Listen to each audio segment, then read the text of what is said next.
BEP के बारे में अभी हम आपको समझा रहे थे। जो बीईपी वह बिंदु है जहाँ व्यापारी को ना कोई प्रॉफिट होता है और ना कोई लॉस होता है। कहने के लिए तो सारे लोग कहते हैं कि भाई कॉमर्स लेकर जो पढ़ते हैं वो पढ़कर क्या करेंगे, जब बिजनेस ही करना है वो बिजनेस ही करेंगे। तो बिजनेस के लिए तो साइंस आर्ट्स पढ़ के भी बिजनेस कर सकते हैं, मगर बीईपी का ज्ञान होना एक बहुत बड़ी बात है। कॉमर्स वाले बच्चे को भी पता होता है तो कोई उद्योग धंधा जब हम करेंगे तो उसके लिए पूंजी कहाँ से लाएंगे, और व्यापार में कौन कौन से बात होगा जिसको ज्ञान होना बहुत जरूरी है। तो उसमें से एक बीईपी बहुत बड़ी बात होती है जिसका कि ज्ञान होना बहुत जरूरी होता है। बीईपी वह रकम है बिक्री का जहां बिक्री हो जाने के बाद वो रकम व्यापारी सेल कर लेता है तो नो प्रॉफिट नो लॉस पर पहुंच जाता है। मतलब समझ में आ रहा है ना। अभी मैंने एक उदाहरण आपको बताया था जिसमें कि फिक्स कॉस्ट आपका जो है 30,000 रुपया था, सेल पर यूनिट 6 रुपया था, वेरिएबल कॉस्ट पर यूनिट 3 रुपया था। मैंने उसमें दिखाया आपको जो बीईपी यूनिट बराबर क्या होगा, तो सेल बाय कंट्रीब्यूशन, कंट्रीब्यूशन बराबर क्या होगा, sale per unit minus variable cost per unit. और उसमें आपको सेल पर यूनिट 6 रुपया था, माइनस 3 रुपया करके बताया कि कितना हो गया था 3 रुपया। और फिक्स कॉस्ट कितना हो गया था 10,000। यहाँ देखिए फिक्स कॉस्ट आपका हो गया था 30,000 रुपया और आपका सेल पर यूनिट जो है कितना था 6 रुपया, रुपये 6 रुपया पर यूनिट है। और वेरिएबल कॉस्ट पर यूनिट आपका कितना था 3 रुपया। अब यहाँ पर जो है इसके लिए हमको बीईपी यूनिट निकाले, तो बीईपी यूनिट बराबर आपको आ गया था जो वहां पर क्लियर है ना, क्या है fixed cost by contribution, contribution बराबर sale per unit minus variable cost per unit, sale per unit minus variable cost per unit. समझ में आ रहा है। सेल पर यूनिट आपका 6 रुपया था, माइनस 3 रुपया बराबर 3 रुपया। तो बीईपी यूनिट बराबर कितना हो गया 30,000 बटा 3, 30,000 बटा 3 बराबर 10,000। अब देखिए बीईपी सेल बराबर क्या होगा, बीईपी सेल बराबर, तो बीईपी सेल बराबर हो जाएगा आपको ये जो बीईपी यूनिट है 10,000 इंटू सेल पर यूनिट 6 रुपया मतलब 60,000 रुपया। अब देखिए इसको जब हम एक टेबल पर बताएंगे तो यूनिट जो 10,000 निकला है ये 10,000 को 2 से भाग दे देंगे, 10,000 को क्या करेंगे 2 से भाग दे देंगे, 5,000 यूनिट आ गया। 5,000 के यूनिट के रेफरेंस पर टेबल बनाना है, ठीक है। तो आपका पहला खाना हो गया यूनिट जो 5,000, डिफरेंस मैंने कहा 5,000 रखना है तो 5,000 और जोड़ दो, 10,000, 15,000 और 20,000, ठीक है। फिर आगे जो है fixed cost, fix cost, fix cost आपका कितना है 30,000, 30,000, 30,000, 30,000। वेरिएबल कॉस्ट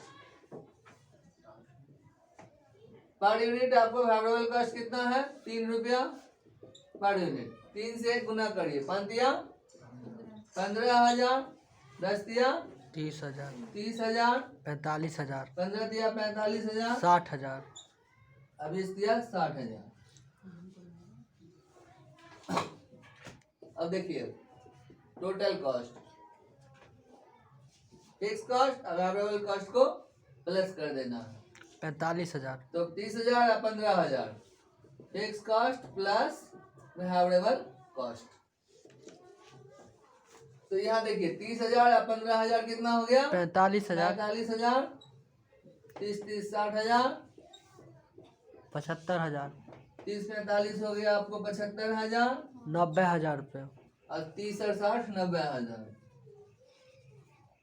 अब यहाँ पर देखिए सेल पर यूनिट आपको कितना बता रहा है? 6 रुपया। 6 से गुना करिए, 6 पंचे 30,000। 7 आया कितना हो जाएगा? 60,000। 60,000। 15 छक्के 90,000 अब 1,20,000। और ये हो गया आपको 1,20,000। अब आप लोग बताइए थोड़ा प्रॉफिट और लॉस। जब आपको 45,000 टोटल कॉस्ट है और 30,000 सेल है तो क्या होगा? 45,000 आपका टोटल कॉस्ट है और सेल कितना है? 30,000 है। कितना हो जाएगा आपको प्रॉफिट? लॉस होगा। लॉस होगा ना? कितना लॉस होगा? 15,000। 15,000। उसके बाद देखिए आपका टोटल कॉस्ट भी 30,000 है और सेल भी 30,000 है। तो कितना प्रॉफिट हो रहा है? 0 रुपया। और लॉस कितना हो रहा है? 0। 0 हो रहा है। इसको हम लोग क्या कहते हैं? बीपी। क्या कहते हैं? BP। BEP. No profit no loss. Profit no loss. Loss. 0 profit 0 loss भी कह सकते हैं। ठीक है। देखिए बीपी पर जब कोई व्यापारी पहुंच जाता है तो बहुत चैन का नींद सोता है उस दिन, क्योंकि अब उसको लॉस का दुनिया समाप्त हो गया। समझे? जैसे आप देखते हो कि बच्चा जो है 9 महीना माँ के पेट में रहता होगा तो क्या सब सोचता होगा पता नहीं। और बच्चा में जब वो बहुत रोता है, जब भूख लगता है तो भी रोता है। हमेशा बच्चा जो जो बड़ा होता है बराबर टेंशन रहता है। बच्चे की उम्र में आप लोगों को हमेशा कुछ कुछ खाने का मन होता होगा, पैसे मांगते होंगे अपने पेरेंट्स से, और पेरेंट्स अगर पैसा नहीं देते होंगे तो बहुत गुस्सा आता होगा पेरेंट्स पर। होता होगा काश हम भी कमाने लगते तो सारा टेंशन खत्म हो जाता। और जब आपको जॉब हो जाता है तो आप टेंशन मुक्त हो जाते हैं, क्योंकि अब आपका जॉब हो गया, महीना लगेगा आपके अकाउंट पे उतना पैसा जाएगा जो अच्छा से अपना आप जीवन यापन कर सकते हो, मन चाहे चीज खा सकते हो। तो वही है व्यापार में, बीपी पर पहुंच गए मतलब टेंशन मुक्त हो गए, अब लॉस होने की कोई संभावना नहीं रह जाता है। ठीक है, तो फिर आगे हम इसको रेखाचित्र बताते हैं। देखिए, और यहाँ पर जो है आपको 90,000 सेल है और 75,000 टोटल कॉस्ट है, तो कितना प्रॉफिट हो रहा है? 90,000 में 75,000 जाएगा तो कितना होगा प्रॉफिट? 15,000। 15,000। और यहाँ 1,20,000 आपका सेल है और टोटल कॉस्ट कितना है? 90,000। 30,000 क्या हो जाएगा? प्रॉफिट होगा। प्रॉफिट हो जाएगा। ठीक है, बता रहे हैं, ध्यान से देखिएगा। ये हो गया आपका सेल। डिफरेंसेस सेम रखना है, क्योंकि थोड़ा भी डिफरेंस ज्यादा होगा तो फिर रेखाचित्र आपको गड़बड़ाएगा।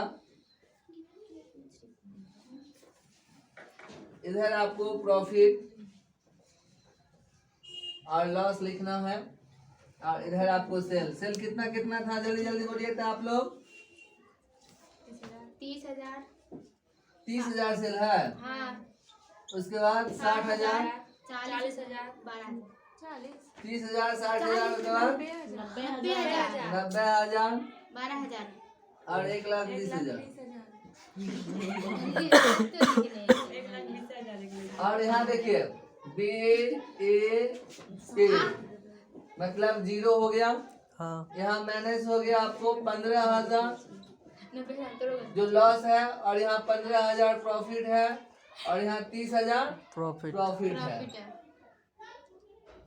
समझ आ रहा है? जब 30,000 से ले व्यापारी को तो क्या हो रहा है? 30,000 प्रॉफिट है तो 15,000 लॉस हो रहा है। समझ में आ रहा है ना? जब 60,000 सेल है तो क्या हो रहा है? No profit no loss. और जब 90,000 सेल हो रहा है तो क्या हो रहा है? 15,000 15,000 प्रॉफिट हो रहा है। और जब 1,20,000 सेल है तो क्या हो रहा है? 30,000 प्रॉफिट। 30,000 प्रॉफिट हो रहा है। तो बीपी को देखिए क्या हो रहा है, ये जो बीपी का पॉइंट है जिस बिंदु पर यहाँ काट रहा है, देख रहे हैं ना, हाँ। इसी बिंदु को हम लोग क्या बोलेंगे? BEP, break even point. अब आप देख रहे हो इस लकीर से नीचे का जो दुनिया है ये क्या है? लॉस, और इससे ऊपर का दुनिया क्या है? प्रॉफिट। अब ये धूप है, ये छाया, समझे? ये दिन है और ये रात है। समझ में आ रहा है कि नहीं आ रहा? ये धूप है, ये जो है उजाला हुआ, मतलब इसमें व्यापारी आगे भागेगा। ये लॉस की दुनिया है, लॉस में तो कितना इफेक्ट पड़ता है समझ में आ ही रहा होगा आप लोगों को। नींद भी उड़ जाता है। तो ये जो बिंदु है ये बीपी है। बीपी को प्रत्येक व्यापारी को ज्ञान होना जरूरी होता है। जो व्यापारी बीपी को नहीं समझ पाते हैं वो व्यापार में अगर वो लॉस में भी चल रहे हैं फिर भी वो खर्चा अगर वैसे ही कर रहे हैं तो क्या होगा, जो व्यापार और जो है मिट्टी में मिल जाएगा। इसलिए व्यापारी को हमेशा बीपी का ज्ञान होना चाहिए, प्रत्येक व्यापारी को होना चाहिए। जो बीपी से नीचे अगर सेल हो रहा है तो सतर्क हो जाए वो, ठीक है। Thank you.